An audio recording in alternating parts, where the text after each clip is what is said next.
How's it going, everyone? First of all, thank you so much for joining the Kitchen Independence Summit series. We have 5 amazing guests coming up for you that are going to teach you so many tricks, tidbits, little bits of information about how you can find independence in your kitchen. And not just for joining, Jen and I are going to show you probably our favorite dessert that we just make on any random day. And it's one that I love because even though it might have a little more sugar in it, it's all whole natural ingredients and you don't have to be bad about having it because it's so delicious and it comes with so much other nutritious fats. So, banana ice cream.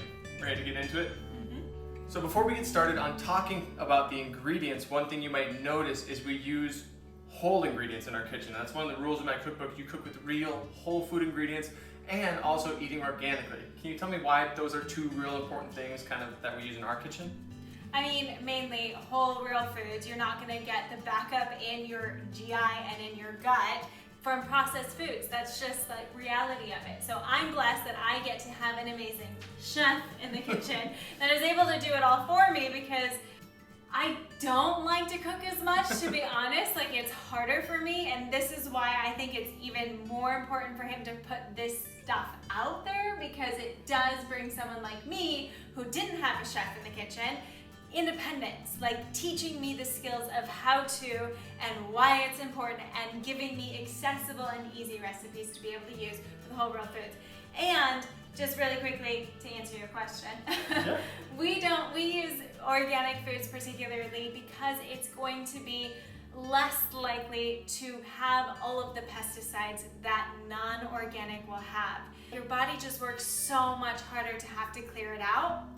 And why make your body work so hard when you can just have better ingredients that you know is grown from a better source? We can't say that it's 100% like doesn't have any pesticides, but we can say that it's better for you, and unless we were growing it ourselves, which you have a little garden happening. That's been one of my most recent projects, is growing a little garden on the balcony. But everything you just said, whole real foods, we know it's not processed. We know that our body processes that better. So when we start there, we eliminate a lot of what we call are these inflammatory foods or inflammatory gunk that gets in our system. If you stick around, Tyler talks a lot about, he's a student in naturopathic medicine, talks a lot about the anti-inflammatory diet and where people should start. So look out for his interview. Why don't we now dive into the ingredients for the big banana ice cream? So of course, we start with bananas, and I always say, like, have 2 frozen ones per recipe if you want to make a big batch. Of course, you can double everything I'm about to say. You'll grab just about a ½ cup of ice cubes, and that's going to give it a little more of that icy quality along with the frozen bananas. I also like to say about a ¼ cup of almond butter or your favorite nut butter. I love cashews.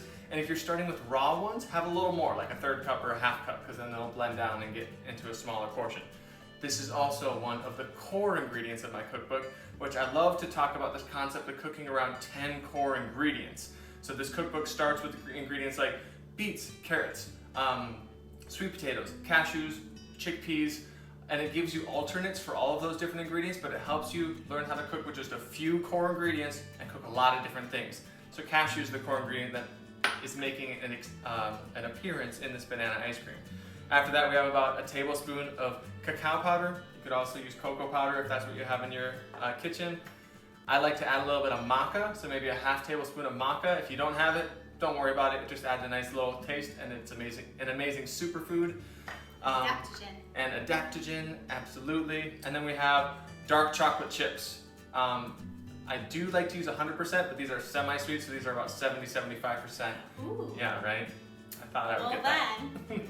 And if you're really feeling crazy and want a little more sweetness, you can add a couple tablespoons of maple syrup. You can have a couple dates to chop on top. This is what I love about the banana ice cream recipe, is once you make the base of just the bananas, the cashews, or the cashew butter or almond butter, and the cacao powder, you can add anything to it. You can add some chopped fruit, you can add some strawberries to the end and have like the strawberry banana chocolate mix. So many things you can do. You can make it like a fruity sorbet and add lemon instead of cacao powder, and then you get more of like a lemon sorbet type thing. We've made that once. So there's so many different ways you can take this recipe to make it your own and have your own banana ice cream party, ice cream social, right? So let's get to making it, and we'll tell you as we go a couple more things about the Kitchen Independence Cookbook and how that's going to help you out in your kitchen, and we'll end up with some amazing banana ice cream.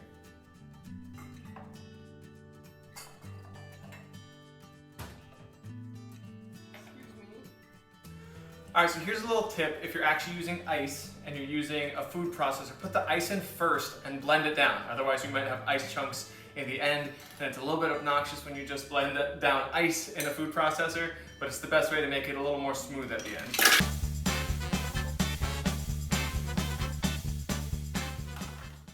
Perfect. So next, I like to add in the cashews. Same reason, it'll kind of blend it down so you won't have as many chunks in those cashews at the end. Again, fire in the hole. There we go. And next, I like to throw in everything except for the chocolate chips.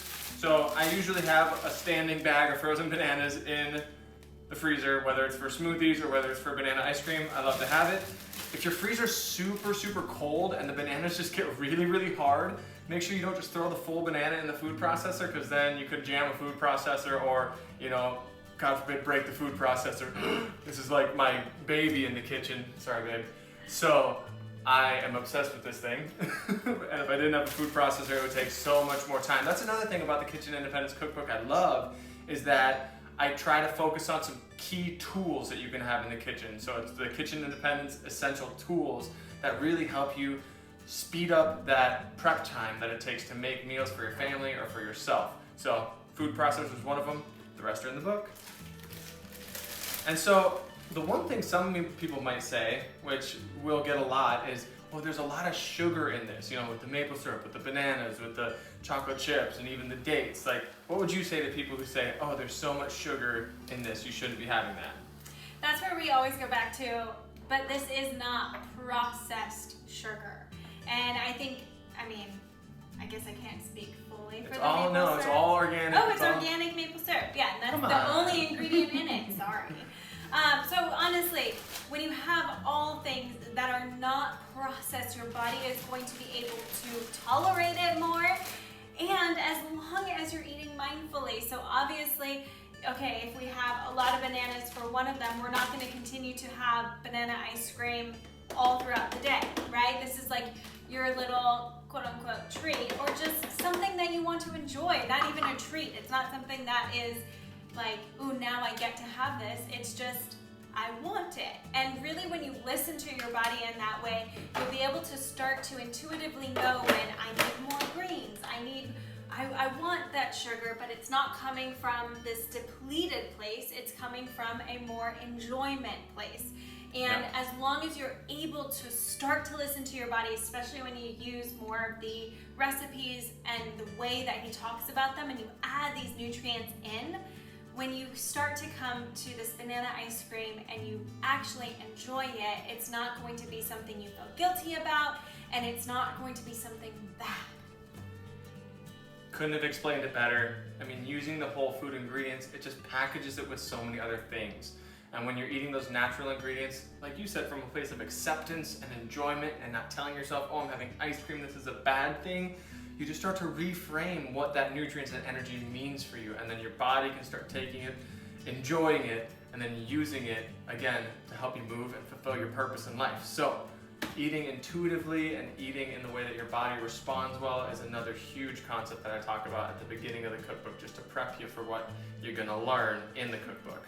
So let's finish this thing off. I also, again, if the bananas are really frozen or it's struggling to mix up a little bit, I keep a little cashew milk or even just water if you don't have nut milk sitting by to kind of pour it in to help smooth it out. But I think this is gonna be all right.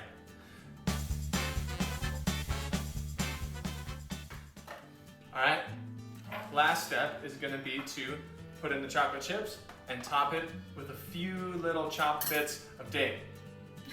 Do you want to chop some dates? Sure. Good luck. How small?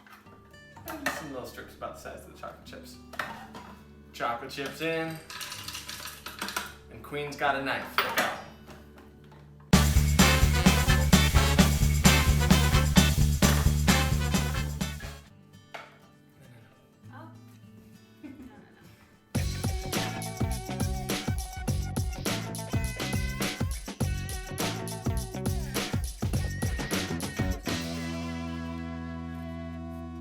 there we go. We have our banana ice cream, topped it with a little bit of chopped date.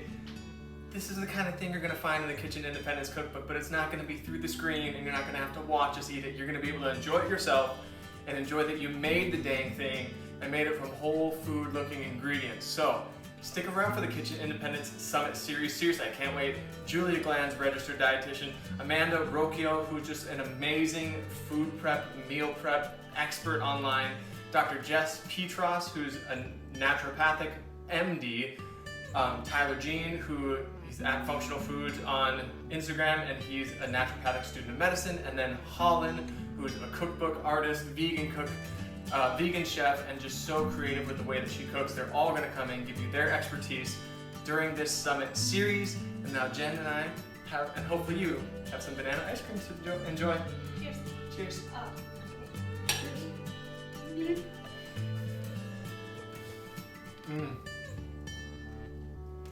That's pretty good. That is pretty good. I think this is the best stuff I've made all week. We've made.